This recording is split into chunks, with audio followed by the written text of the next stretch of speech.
Hello everyday, मेरा नाम प्रवीण है and I welcome you at free online coaching and भोगमा स्टडी सेंटर। इस वीडियो लेक्चर में मैं आपके साथ एससी वर्मा का जो न्यूटन्स लॉ का क्वेश्चन है, न्यूटन्स लॉ चैप्टर से उसका क्वेश्चन नंबर 28 आपके साथ डिस्कस करूंगा। चलिए मैं क्वेश्चन पढ़ता हूँ। क्वेश्चन क्या है कि let m is equal to 1 kg, m2 is equal to 2 kg and m3 is equal to 3 kg in figure. Okay, find the acceleration of m1, m2 and m3. The string from the upper pulley to M1 is 20 centimeter. When the system is released from the rest, how long will it take before M1 strike the pulley? Okay, question समझते हैं। Question क्या है कि देखो ये तीन मतलब इस टाइप का सिस्टम दिया हुआ है, इसमें तीन मास है। इसका मास दिया हुआ M1 का 1 kg है, M2 का 2 kg, M3 का 3 kg। ओके, तो हमें पहले क्वेश्चन में क्या करना है कि ये जो तीनों का एक्सेलरेशन फाइंड करना है। ओके, एक्सेलरेशन फाइंड करना है। और फिर क्या बोला है कि the string from the upper pulley to M1 is, तो ये देखो ये अपर पुली है, अपर पुली से M1 इसके बीच का ये जो स्ट्रिंग का ये जो लेंथ है ये है 20 सेंटीमीटर। तो पूछ रहा है how long will it take before M1 strike the pulley, तो ये ऊपर जाएगा तो कितना टाइम में ये इसको स्ट्राइक कर जाएगा, पूछ रहा है। क्वेश्चन पता है वो टाइम बताना है। ओके, तो फंडामेंटली क्या है कि हमें एक बार एक्सेलरेशन फाइंड कर ले तो हम सब कुछ कर लेंगे। अगर मैं M1 का, M2 का, M3 का एक्सेलरेशन फाइंड कर लूं तो we can calculate time also. Okay, तो चलो क्वेश्चन को सॉल्व करते हैं। कहीं देखो क्वेश्चन को, मैकेनिक्स के क्वेश्चन को सॉल्व करने के लिए आपके पास क्या है, कुछ तीन चार स्टेप्स होते हैं। तो पहला चीज क्या है, first step is draw the free body diagram. पहला काम क्या करना है, फ्री बॉडी डायग्राम बनाना है। ओके, तो चलो मैं फ्री बॉडी डायग्राम किसका किसका बनाऊंगा। मैं फ्री बॉडी डायग्राम बनाऊंगा आपको M1, M2, M3 स्ट्रिंग और पुली, इस पुली का, इस पुली का भी बना सकते हैं, इस पुली का भी बनाएंगे। ओके, तो M1, M2, M3 एंड पुली सभी का फ्री बॉडी डायग्राम बनाएंगे एक्सेप्ट सीलिंग, सीलिंग को छोड़ करके। ओके, चलो तो मैं सबसे पहले M1 का फ्री बॉडी डायग्राम बनाता हूं। तो चलो यहां पे लिखा जाए FBD, क्या है FBD, फ्री बॉडी डायग्राम बनाते हैं सबसे पहले किसका, M1 का। तो ये हो गया हमारा M1। तो ये देखो ये M1 है। ओके, और इस पे जो एक ग्रेविटेशनल फोर्स डाउनवर्ड लगेगा ही लगेगा, M1G। ओके, और ऊपर एक काम करते हैं, M1 का मैं वैल्यू लिख देता हूँ, G लिख देता हूँ, ठीक ना। M1 1 kg है तो G ही लिखते हैं, क्यों लेंदी करने की जरूरत है, G। और ऊपर एक टेंशन लगेगा और लेटर सज्यूम ये टेंशन T है। ये टेंशन कौन लगाएगा, ये स्ट्रिंग लगाएगा, ये वाली स्ट्रिंग लगाएगा। ओके, तो हमने M1 का FBD डायग्राम बना दिया। अब मैं एक काम करता हूं, किसका बनाऊं, मैं इस स्ट्रिंग का बनाता हूं, ठीक ना, ये स्ट्रिंग। तो इस स्ट्रिंग का बनाया जाए। चलो इस स्ट्रिंग का FBD मैं यहीं पर बना लेता हूं, स्ट्रिंग के बगल में। ओके, इस स्ट्रिंग का FBD यहीं पर बनाया जाए। तो ये देखो ये स्ट्रिंग, इस स्ट्रिंग पे ये देखो ये जो टेंशन है ये M1 लगा रहा है इस डायरेक्शन में। क्या कैसे पता ये M1 लगा रहा है इस पर डायरेक्शन, क्योंकि हमें यहां से पता चल रहा है। ओके, और स्ट्रिंग पर नेट फोर्स जीरो लगता है, ये टेंशन नेट फोर्स जीरो रहता है, तो हो ना हो एक अपोजिट डायरेक्शन इधर टेंशन होना चाहिए। नेट फोर्स जीरो क्यों होता है आप कमेंट में लिखिए। Okay, because string is massless. तो इस स्ट्रिंग पर इस डायरेक्शन में टेंशन हो गया। ओके, अब देखो, अब पुली पे, पुली अगर मैं यहां से स्ट्रिंग, पुली को फोर्स लगाने में मैं क्या काम करता हूँ, स्ट्रिंग को यहां से काट देता हूं। तो ये देखो ये हमारी पुली हो गई। पुली में इस डायरेक्शन में टेंशन T है। ओके, इधर भी टेंशन क्या होना चाहिए, इधर भी टेंशन होना चाहिए T, इधर भी टेंशन क्या होना चाहिए, T होना चाहिए। और ये जो पुली है और ये रॉड इधर इधर कोई टेंशन लगाएगा, रॉड ये जो पुली पे ये रॉड कोई टेंशन लगाएगा, तो इसको लिख देते हैं T डैश। ठीक,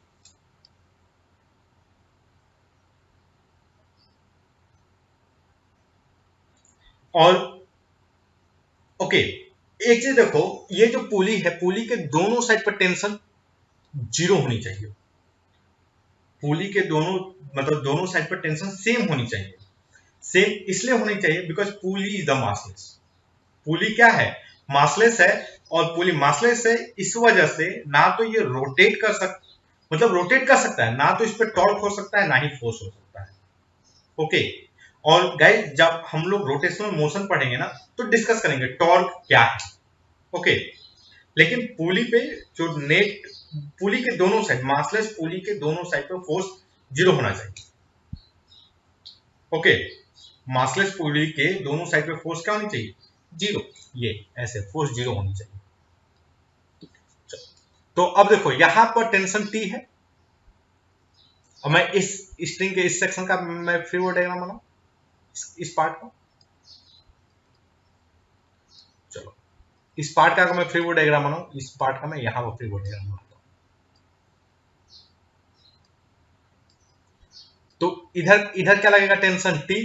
ये कौन लगा रहा है? स्ट्रिंग का ये अपर पार्ट, ये वाला पार्ट। और इधर टेंशन T है तो इधर भी टेंशन T है। ये कौन लगा रहा है? ये वाला पार्ट स्ट्रिंग का। ओके।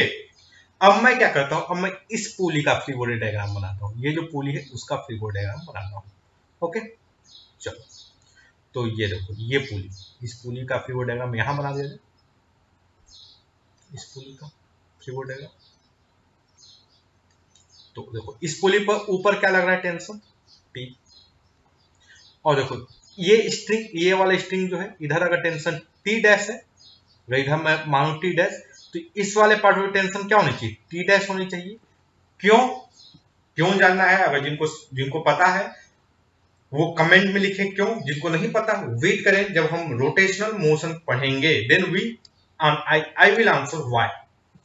तो देखो पुली के दोनों साइड पे, पुली के अगर मासलेस पुली है तो इसके दोनों साइड पे सेम टेंशन होनी चाहिए। मतलब इस साइड भी तो इस साइड भी टेंशन सेम होनी चाहिए। T इधर T है, इधर T डैश है, here also must be T dash. और नेट फोर्स क्या होगा? 0। ओके। ये पुली पे नेट फोर्स नहीं हो सकता। So what can I right?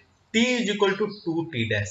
So what is T dash? T dash is basically T by 2. Okay? ये मैं क्यों किया हूं? Because pull is the massless. Okay? Why? Because pull is the massless. उसका acceleration, उस पर नेट फोर्स नहीं लग सकता। नेट फोर्स क्यों नहीं लग सकता? बिकॉज नेट फोर्स लगेगा तो फोर्स की वैल्यू क्या आएगी? एक्सेलरेशन वैल्यू क्या आएगी? Infinite, which is not possible. Okay. तो इसलिए नेट फोर्स 0 है। तो T dash is equal to T by 2। तो देखो हमने क्या किया, हमने इस पुली का फ्री बॉडी डायग्राम बनाया, स्ट्रिंग के इस सेक्शन का फ्री बॉडी डायग्राम बनाया, स्ट्रिंग के इस सेक्शन का। अब हम क्या करने वाले हैं, ये जो सेक्शन स्ट्रिंग का इस सेक्शन का फ्री बॉडी डायग्राम बनाते हैं। चलो स्ट्रिंग के इस सेक्शन का फ्री बॉडी डायग्राम, ये देखो ये हो गया हमारा स्ट्रिंग। इधर क्या लगेगा?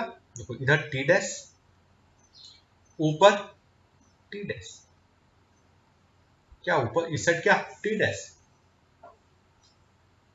ओके। और ये T डैश कौन लगाएगा? ये वाला पार्ट, यहां से हमने देखा ना, कट किया है ना भैया।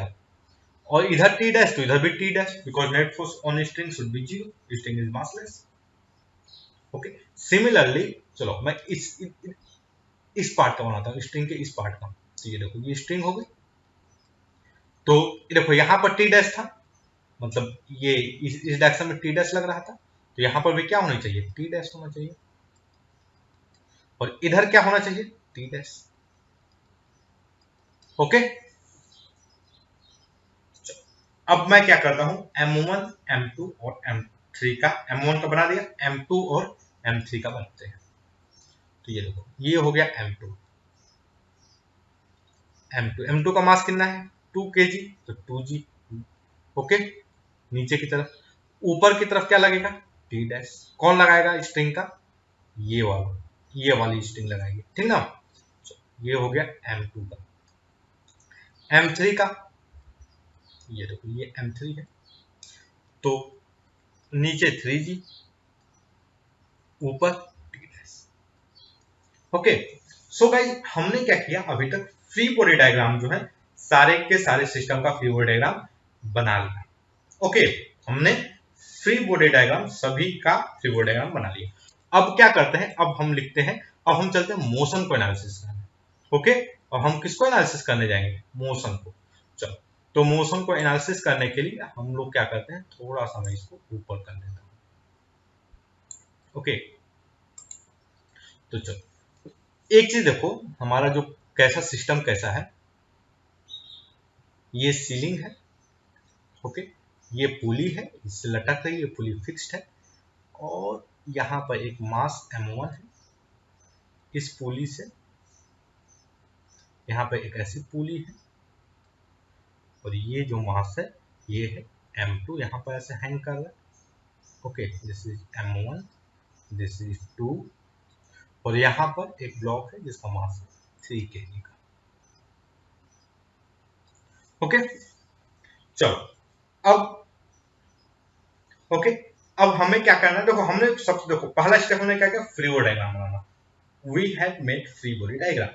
ओके, फ्री बॉडी डायग्राम के लिए क्या है भैया, मतलब बेसिक फोर्स के बारे में पता होना चाहिए और न्यूटन थर्ड लॉ को लगाना है। तो उसी की बेसिस पर हमने सारे फ्री बॉडी डायग्राम बना लिए। अब जा रहे हैं हम मोशन को एनालिसिस करने।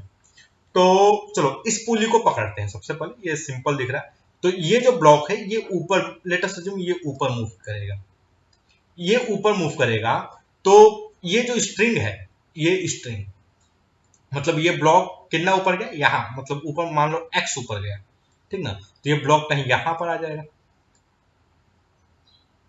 ओके, ये x ऊपर गया, तो ओके, अब देखो ये x ऊपर जाएगा, तो ये वाला जो, ये जो पुली है ये कितना नीचे आएगा, ये यहां पर आएगा, कहीं x नीचे आएगा ये।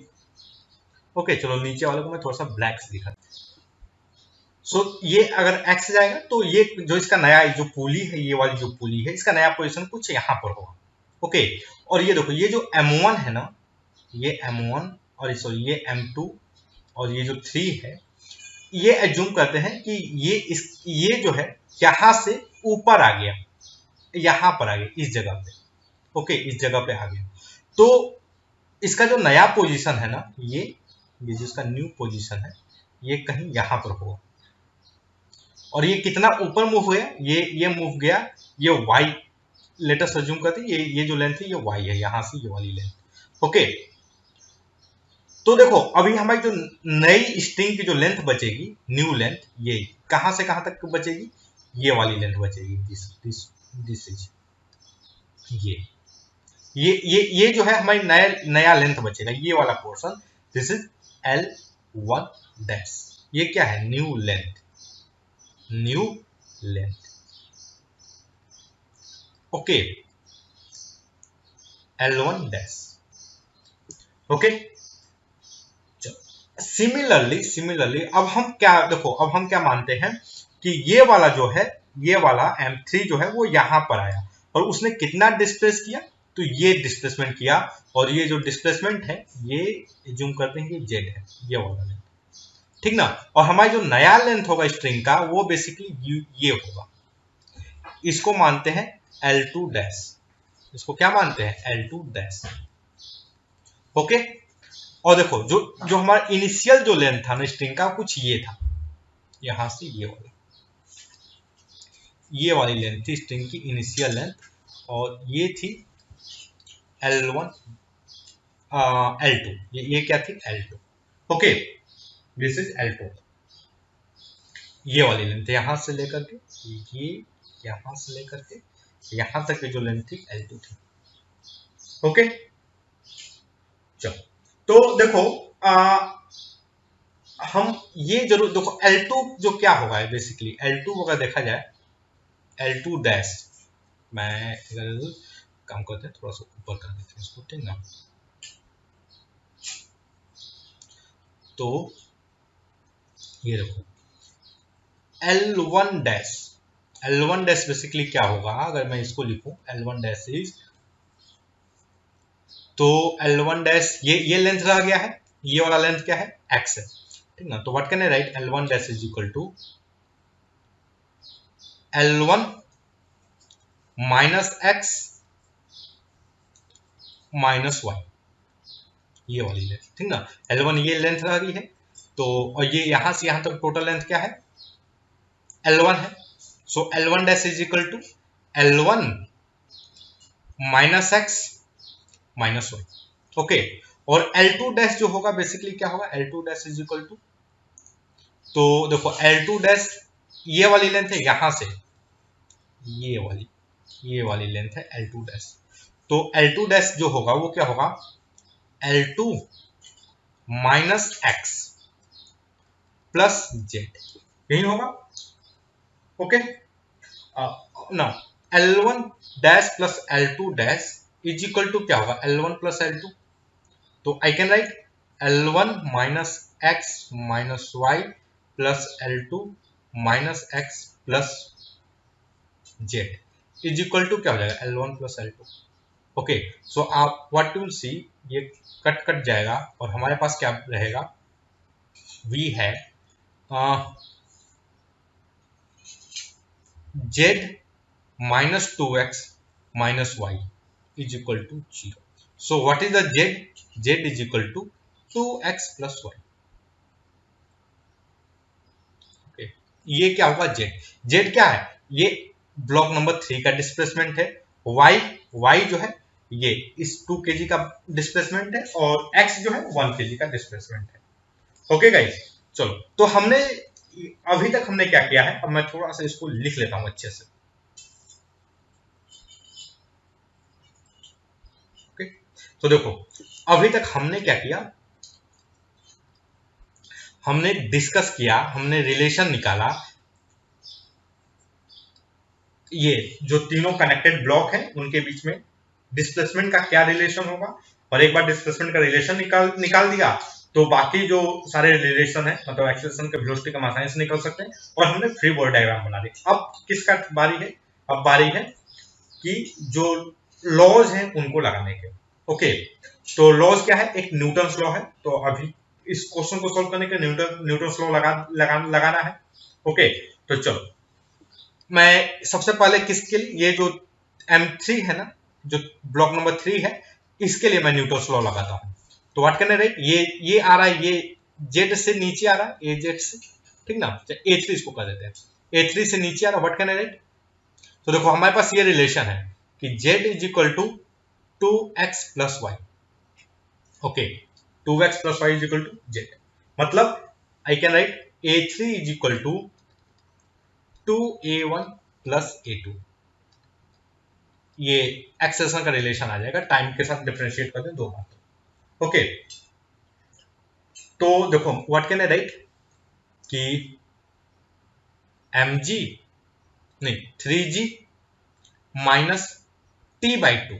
ओके, टी डैश हमने यहां पर निकाला था, T dash is equal to T by two, T by two is equal to, ये इसे डायरेक्शनल मोशन है, दैट्स व्हाई आई रिटन, ठीक ना, is equal to 3a A3। Okay, A3 की वैल्यू मैं A3 की जगह पर लिख दूं 2A2 2A1 plus A2। Okay, similarly मैं अगर यहां से मैं एनालिसिस करूं तो व्हाट कैन आई राइट कि t by two minus 2g is equal to 2 into A2।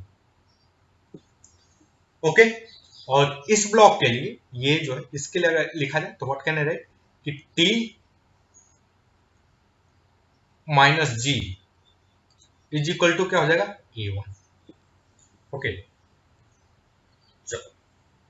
तो एक काम करते हैं, आपको जो टेंशन है उसको एलिमिनेट करते हैं, जो टी वेरिएबल है उसको एलिमिनेट करते हैं, और उसको एलिमिनेट मैं यहां से कर देता हूं।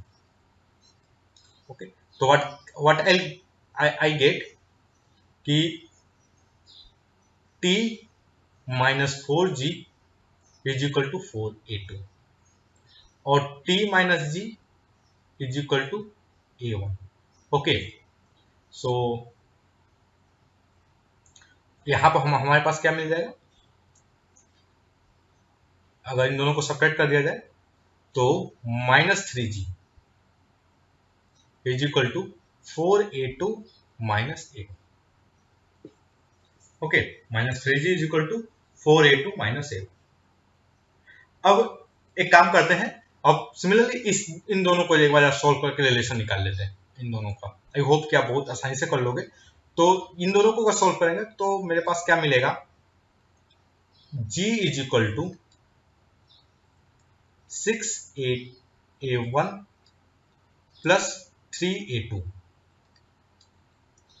इन दोनों क्या करना है, ऐड कर किए थे, और प्लस 2a2।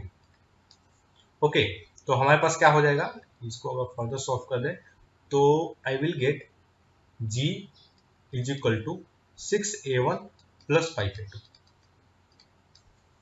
ओके, चलो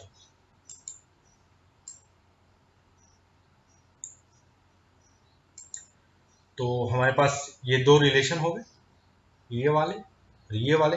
इन दोनों को सॉल्व कर देते हैं। So g is equal to minus 3g is equal to 4a2 minus a1। तो एक काम करते हैं, 6 से मैं मल्टीप्लाई करता हूँ इस साइड में, तो what I get minus 18g is equal to 24a2 minus 6a1। इन दोनों को ऐड कर दीजिए, इसको और इसको, what I get here minus 17g is equal to, ये हो जाएगा 29a2। Okay, so what will be the a2? a2 will be minus 17g by 29। तो माइनस का क्या मतलब है, हमने क्या एज्यूम किया था, a2 अपवर्ड जा रहा है, तो एक्चुअल में a2 अपवर्ड मतलब ये जो मास है m2, ये वाला जो मास है, ये हमने क्या एज्यूम किया था, ये ऊपर जा रहा है, ठीक ना। ये एक्चुअल में ऊपर ना जाकर के किधर आ रहा है, नीचे आ रहा है। तो यहाँ पर यही ये माइनस साइन शो करता है। ओके, तो गाइस हमें क्या पता चल गया, we know a2 is equal to क्या है, माइनस 17g बाई 29। ओके, अब एक काम करते हैं, यहां से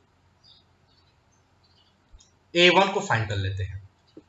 ओके, तो देखो a1, ओके, तो देखो a1 को मैं क्या लिख सकता हूं यहां पर, a1 विल बी 4a2 और प्लस 3g।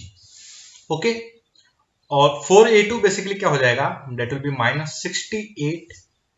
ओके, 4 ये मैं a2 की जगह पे ये वैल्यू रख दूं, माइनस 17g बाई 2 है, तो 68g plus 29 into 3g divided by 29।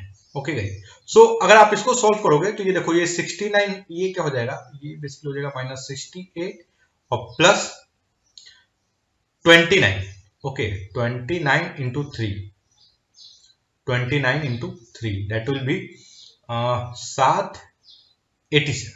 Okay, G divided by 29। तो इसको सॉल्व करोगे, ये बेसिकली क्या हो जाएगा, that will B 19g divide by 17। Okay, 19g, एक मिनट चेक कर लें दो यार, 17, हाँ सही, 19g बाई 29।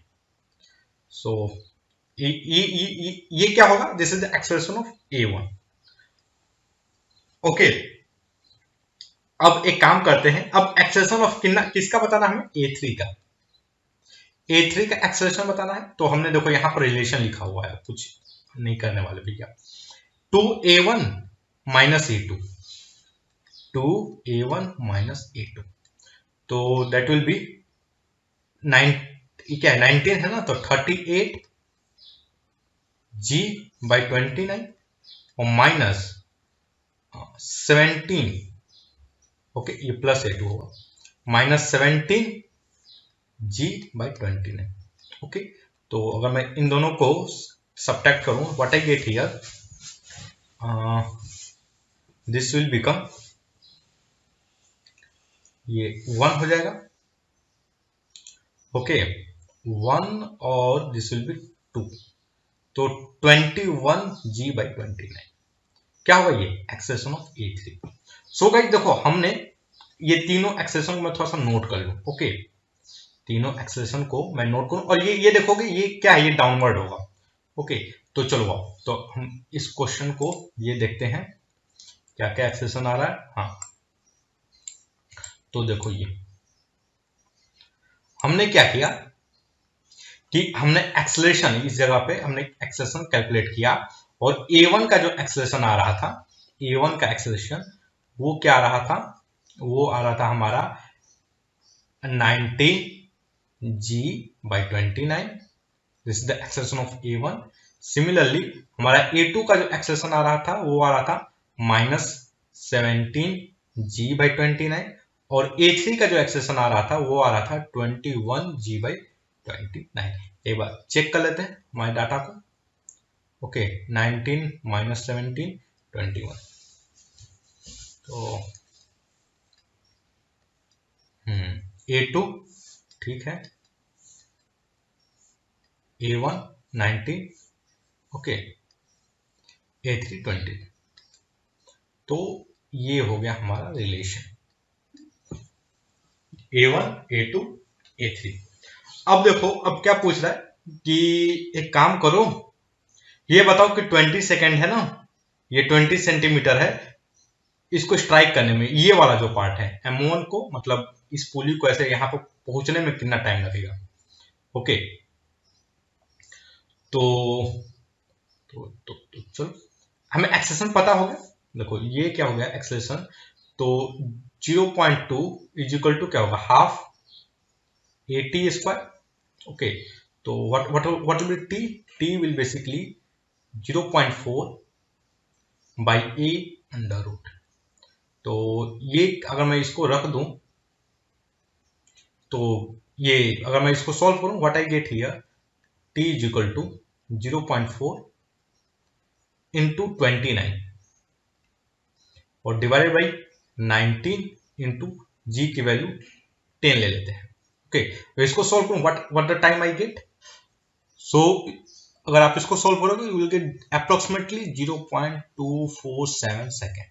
ओके, तो जिसको वर्मा जी ने लिखा है 0.25 second. So that's all guys, ये थोड़ा लेंथी क्वेश्चन था। आई होप कि ये जो मेरा एक्सप्लेनेशन है वो आपके स्टडी में यूजफुल होगा। And guys, if you like my video then don't forget to subscribe my YouTube channel, free online coaching and mobile section. Thank you for watching. Have a nice day.